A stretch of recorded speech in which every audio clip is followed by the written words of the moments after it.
And so then that set you up pretty well for the MGB. It did. Worked out wonderfully. There's a learning curve, obviously, especially if you aren't very proficient in CAD. I had 2 semesters of SolidWorks classes in school. I'm pretty confident in what I can do there. We have the Peel 3D scanner, but yeah, I scan the trunk, I scan the engine bay, I can virtually place batteries in the engine compartment, see which way they're going to fit without using cardboard boxes that I make and templates, and I can just do everything at the computer. Once I know where the batteries are going to fit now, I can design a battery box or an enclosure in SolidWorks.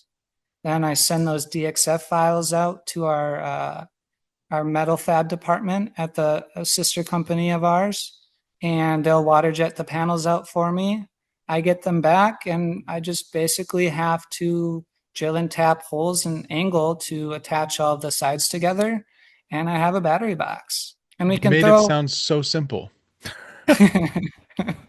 efficiency has been something I've been working on for the past 3 years here. Every little thing I can do to be a little bit quicker in the process saves me a lot of time and saves the customer a lot of money. So when the MGB came in, was this something that you were immediately excited about? I mean, obviously, got to be excited for any potential vehicle coming into the shop. It means I have a job for the next 6 months at least. um, That's but yeah, fair. I thought But it's a rear uh, wheel the, drive sports car, and that's yeah, also pretty good too. the customer's goals lined up perfectly for what the vehicle is and what it's capable of doing. We just kept it simple again. Hyper 9 made it to the manual transmission, blocked the transmission in third gear. We did end up using core power modules in the MG, and I found during the design 3D scanning aspect of the conversion, it just worked out a lot better to fit the batteries under the hood that we needed to do. Hmm. Um, Buttoned up some things on the MG today, and it is ready to go back to the customer now. Oh, they must be really excited. They are. How did the weight end up falling when you have all of the modules under the hood there? Oh, I do. We do have a battery pack in the trunk too, and they are Okay. wired in parallel, similar to the Jeep, to double the range essentially.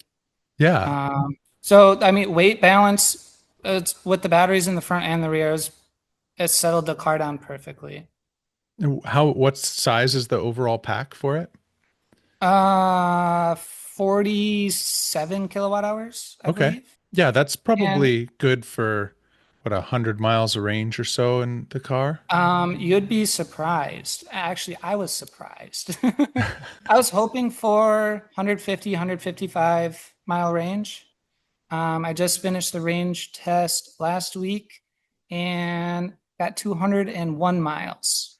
Whoa. Had to get that. Well, I milked out the last mile just so it didn't sound like I was rounding up. Uh-huh. I can say 201. Um, but it did drive 201 miles on a single charge. And most of that was country 55-mile-an-hour roads, driving through small towns here and there. Was that a 100 to 0 basically, or like a 90 to 10? Oh, for battery consumption? Yeah, yeah, Yeah, 100 is zero. hundred That and gave it zero. everything it had. Yeah. Nice. That's pretty good. What do you think gives it such a good range? The weight and the size of the vehicle, it is a very small vehicle in the grand scheme of things. Just that, I mean, that has to be it. It compared to the Jeep, it is, I mean, the MG got about 4.2, 4.3 mile or yeah, miles per kilowatt hour. The Jeep is getting 1.8 to 2 miles per kilowatt hour through the city. Yeah. So it's twice as efficient right out the bat. Well, good comparison right behind you because you got both those cars. One is very much a brick. I don't know what the drag coefficient is on the MGB, but it has to be a lot better than a Jeep. Yes. What was the most satisfying thing in building the MGB? So the MGB is the first time using a Tesla charge port. Just the port itself, it's still on the J1772 standard for the architecture in the car is, but it's just using the port. But I needed to figure out a way to kind of seal the Tesla port from the elements, since your typical J1772 plug you buy for a conversion will have a cap on it of some sort that and it will open up to keep the elements out. But what I did is I 3D printed a plug out of TPU. It's a flexible filament, and I adhered that to a factory fuel cap that slides right into the port. That was my innovation on the MG. Doing something new on each vehicle or trying something new on each one or bringing something I did on one to the next one, and it's just progressing from there. But very happy with that outcome. Can you explain a little bit more about what you mean by you're using the Tesla charge port, but it's still the J17 standard? Um, So, could I take my Tesla charger and plug it into that car? yep, yep. It's still level one, level two Tesla chargers. Oh, Yep. interesting. Right now, I have my mobile charger plugged into a 35 amp, 240 volt outlet.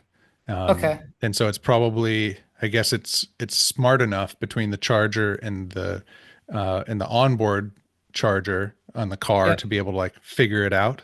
Yeah. That's I very mean, cool. the wall charger that we have here is set to 40 amps, and its dilithium battery management system, or the MCU, is also responsible for the charge controlling. It's smart enough to step the amperage down to meet the kilowatts of the charger or the onboard charger. That's really neat. I have not heard of that before. Yeah. Is that something that you are going to bring forward to further builds or just have it in the back pocket for It's all up to clients? the customer. If the customer has another J1772 plugged car, we might as well go with the J1772 plug. If the customer has a Tesla or believes there is a better charging infrastructure, level one or level two with Teslas in their area, it might make more sense to go with the Tesla port. Good to have options. Has the MGB kind of been seen broadly by people around the shop, or you said it's just getting finished now? What I'm kind of driving towards is I'm curious, maybe for any of these cars, if you can recall a notable reaction from people when they find out Oh, that it's okay. an electric car. Yeah. So 2 weeks ago, we had another sister company of ours, Classic Mechanics, hosted a Cars and Coffee event.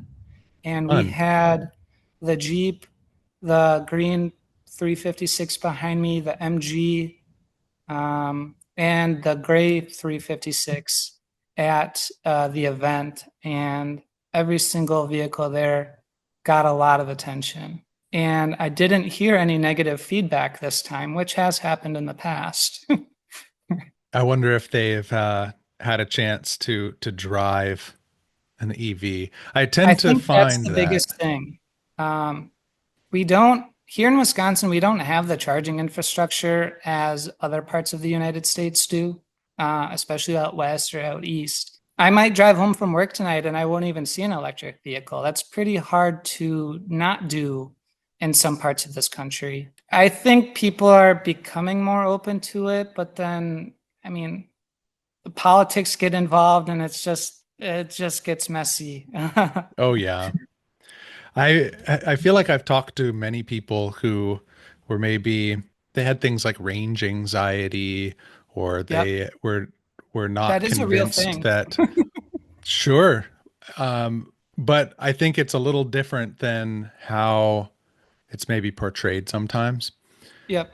And then I will re-talk to someone and they've, you know, driven an EV more and they're not thinking about that anymore. They're thinking about how much fun they're having. Exactly. Yep. A lot of the naysayers haven't been in an EV.